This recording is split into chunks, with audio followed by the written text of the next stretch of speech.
So how many of you feel like this, or many of you are speakers, right?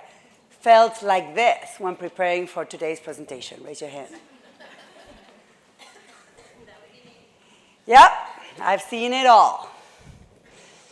And the truth is that without a clear message and without Kara's strategies, we will never get our audiences to engage. I have been in the space of ideas and messages for over 25 years. I'm a TEDx organizer. I run one of the largest TEDx events in the East Coast for 3 years in a row. And I've been invested and volunteered in helping people communicate their ideas to the world for the better of all of us.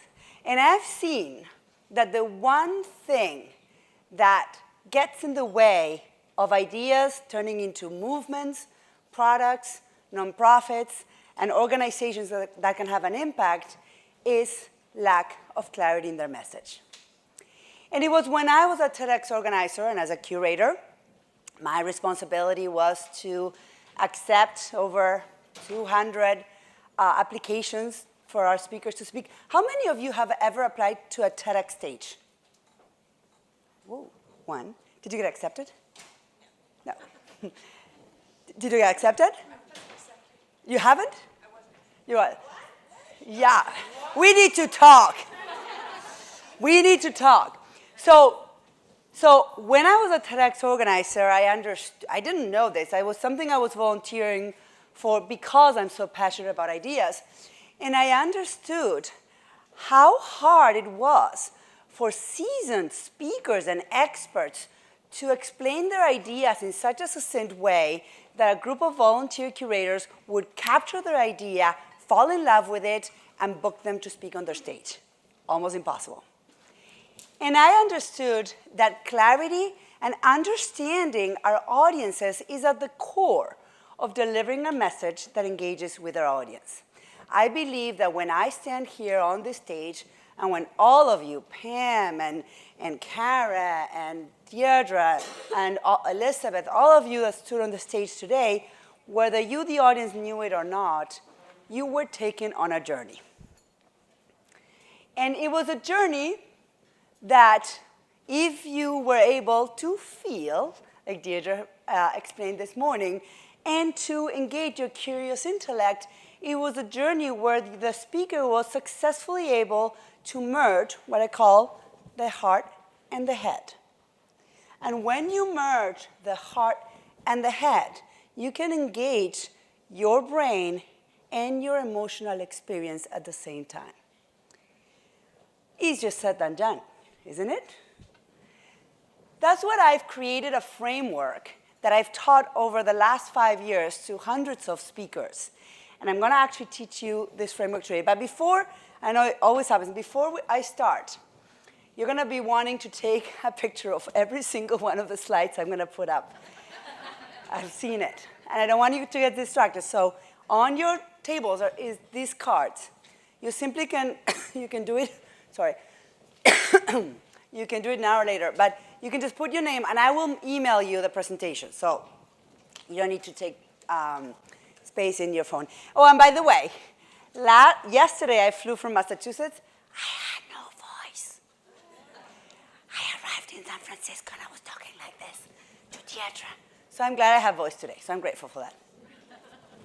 I actually had a plan of typing my presentation and having Deirdre, which I know, and she brought me here, read it out loud while I did the gestures on stage. But luckily I didn't have to. So I'm going to teach you a sandbox. A sandbox is a space where you can play. This is not a formula. It's a framework. The difference between a formula and a framework is that a framework allows you to stay within boundaries of what is possible, but be creative and find your own unique way to do it. So when we engage our audience on a journey, we want to cover 7 distinct steps. And I'll share and demonstrate each one of them as much as possible. And if you're taking pictures, just fill in the card. So step number 1 Oh, and I'm going to say something. I didn't want to say it at the beginning. I actually use my own framework for this talk. And I'm going to ask you how I demonstrated already, okay? It's like a trick, because I'm using and teaching you what I'm using at the same time. So you have to be in it and outside of it at the same time. So first step that a speaker needs to do when they get on stage is meet the audience where they are. Pretend that you're a bus driver and you pull up to the bus stop. And maybe it's the first day of school. So the kids are not sure which bus is this and where is it going. You want to make sure that you're clear in telling the people at the bus stop, this is where I'm going. So they, if it matches, it's the bus they need to take, they'll just hop on the bus. You cannot gag your audience to go on the journey with you. You cannot kidnap them. You have to invite them. And you have to give them a reason to get on your bus. Hold on, let me just go back to that one. How do we do this?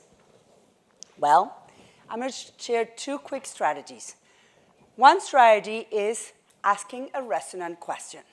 So I'm going to use Deirdre again. She got on stage this morning, and she asked everybody, how many of you were asked today, how do you feel? Do you remember that question? It was a very clear question.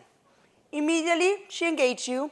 She gave you a little homework of raising your hand or acknowledging something, and you were into the conversation. Simple.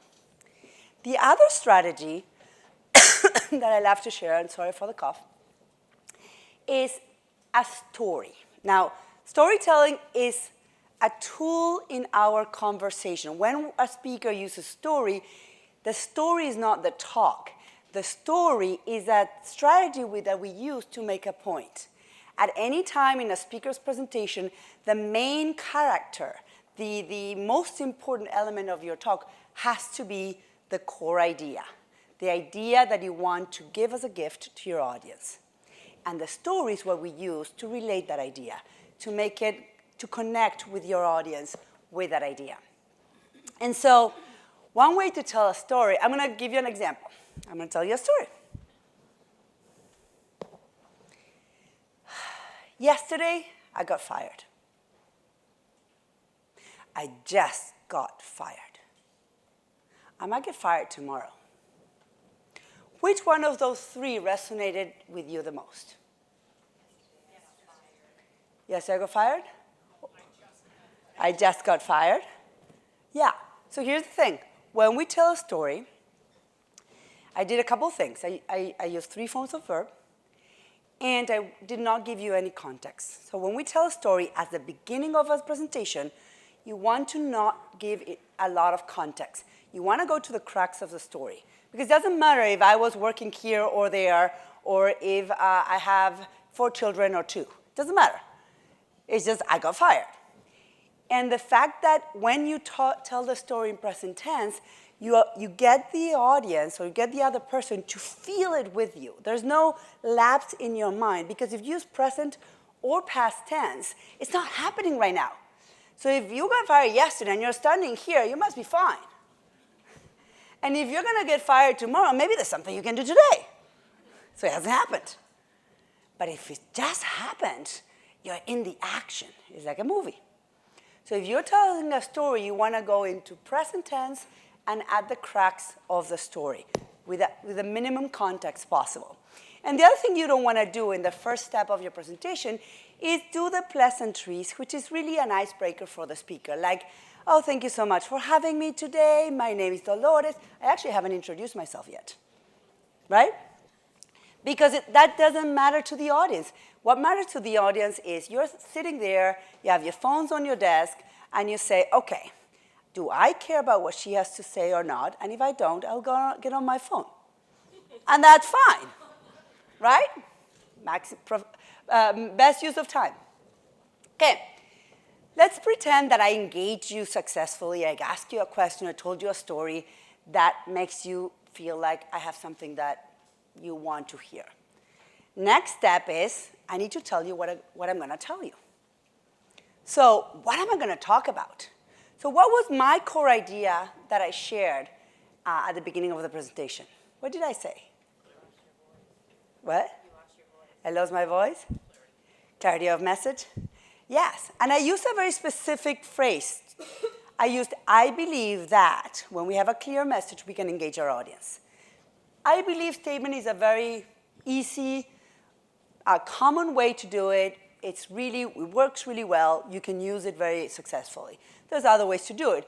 But basically, in step number 2, now that you got the people in your bus, you're just basically pretend you're the driver. You're like saying, hey, guys, we're going that way. That's really what you're doing. You got them hooked in, and you're telling them what you're going to tell them. Okay. And the trick about this, easier said than done, is that the telling them what you're going to tell them, which is basically you're telling them the idea behind the work that you do, like at the core, what is it that you bring to this world? That does not mean that you tell the whole story of how you became to do the work you do. Here's what we usually do. Well, I was first doing this, and then I was hired over here, and then I did this, and today I do that. No, it actually should take less than 30 seconds. And that is the hardest part for most speakers or experts. And that is what gets everybody in trouble when applying to a TEDx stage.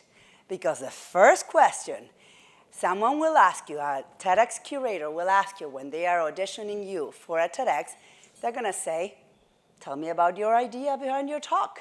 And if you take more than 6 words or 1 good sentence, they'll figure out that you're not that clear.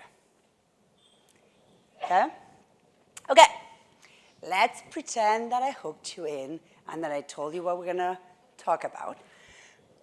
Now in your mind, you should be asking yourself, wait a minute. I get what I'm intrigued about what she's going to talk about. I get what she's going to talk about. But who is she? Can I trust her? If you go to the cardiologist and the doctor validates, asks you a question, says, do you have chest pain? And you say yes, so resonant question. And the cardiologist says, I believe that with a new heart, you will do a lot better. You say, yeah, that sounds great. You won't go and say, yes, go, let's go to the operating room. You'll say, hey, have you done this before? Once, twice, what is your success rate? Right? So that's why it's so important in step number 3 to talk about yourself. And I remember having a client, he said, well, I really don't like talking about myself. And I said, it's not about whether you like it or not, it's your responsibility. Because what we're doing when we are on this stage, we are delivering a message, but we're also, and we are taking people on a journey, and we are also making them feel things. So in step number 1, you're probably having your audience a little curious. Step number 2, depending on your topic, let's say Pam was talking about sustainability, and the core idea that if we all do our part, we actually not become extinct, then you feel hopeful. Right? And so step number 3 is designed for you to make your audience feel safe. They are safe with you as a messenger. And so with these 1, 2, 3 steps, you now have, oh my God, 5 minutes. Oh, you now have the audience ready to receive your information. So let's go. You created an environment of trust. So now it's step number 4. We were up the hill. This is the hard part. And most of speakers you'll hear out there are actually just doing number 4. They don't prep the audience. They don't do 1, 2, 3. They go right to what I call the meat and potatoes, which is basically the core of their talk. This is where they deliver the facts, their stories, their topic, right?